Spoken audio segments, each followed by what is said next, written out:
Yes Kunal and my partner Aditya Sharma.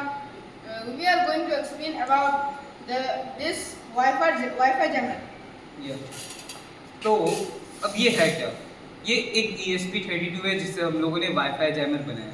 तो अब ये काम कैसे करता है? तो ये काम क्या करेगा? ये सारे के सारे जो नेटवर्क्स होंगे, किसी वाईफाई को अगर हम सिलेक्ट करें और उस पर अटैक करें डीऑथ बोल के, तो उससे सारे के सारे डिवाइसेस को डिस्कनेक्ट कर देगा। तो इसका यूज़ क्या है और हम लोग प्रॉब्लम बताते हैं पहले। प्रॉब्लम क्या है? अनएथिकल हैकर्स जो होते हैं वो दूसरे यूज़र्स का डाटा यूज़ कर सकते हैं फ्री वाईफाई पासवर्ड को क्रैक करके, जिसकी वजह से यूज़र्स का तो लॉस होगा और अनएथिकल हैकर्स का फ़ायदा होगा। तो हम लोग इसे रोक कैसे सकते हैं?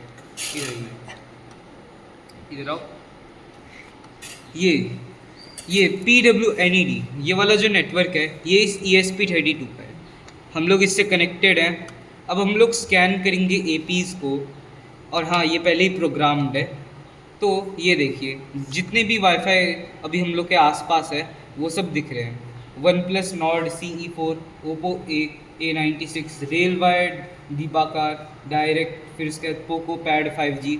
तो ये सब सारे नेटवर्क है। और अगर हम लोग को किसी पे अटैक करना हो तो पहले हम लोग इसको सिलेक्ट करेंगे, और अगर हम लोग को एक पे ही करना है तो हम लोग इसका नाम कॉपी कर लेंगे, SSIDs में जाके नाम को पेस्ट कर देंगे। तो अब ये स्पेसिफिकली हो गया अटैक। तो अब ऐड करेंगे, अब वापस रीलोड करेंगे। अब हम लोग रीश्योर कर लेंगे कि क्या कहते हैं ये सिलेक्टेड है कि नहीं। और अब हम लोग अटैक्स में जाएंगे। अटैक में हम लोग के पास 3 अटैक्स हैं, डीऑथ, बीकन एंड प्रोब। डीऑथ के लिए हम लोगों ने सिर्फ एक ही टारगेट चूज़ किया। तो अगर हम लोग इससे डीऑथ स्टार्ट करेंगे तो होगा क्या? अब ये नॉर्ड, ये नीचे करते हैं, हाँ, OnePlus Nord CE4, इससे जितने भी सारे कनेक्टेड डिवाइसेस हैं ये सब इस नेटवर्क से डिस्कनेक्ट हो जाएंगे, ताकि ये अनएथिकल हैकर्स इसका वाईफाई क्रैक ना कर सके।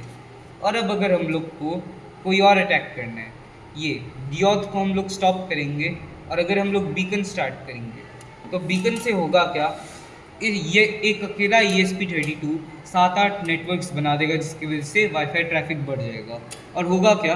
अगर इस नेटवर्क से अगर कोई भी अनएथिकल हैकर कनेक्ट होगा तो हम लोग उसके IP एड्रेस को निकाल सकते हैं। तो हम लोग फेक नेटवर्क्स को एक बार देख भी लेते हैं कि आया कि नहीं। ये रहे फेक नेटवर्क्स।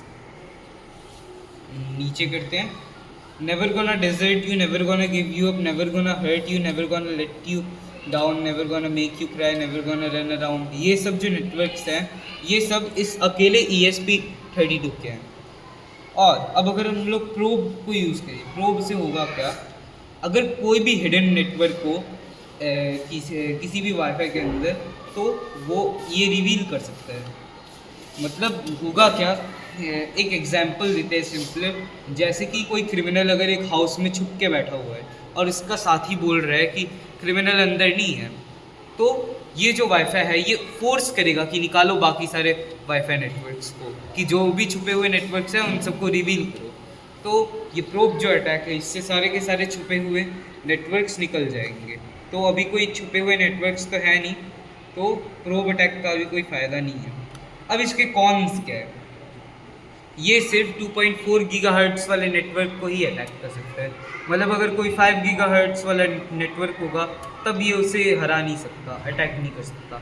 और अगर इसके अंदर WPA3 वाली सिक्योरिटी हो तब ये अटैक नहीं कर सकता, क्योंकि ये WPA2 को ही सपोर्ट करता है।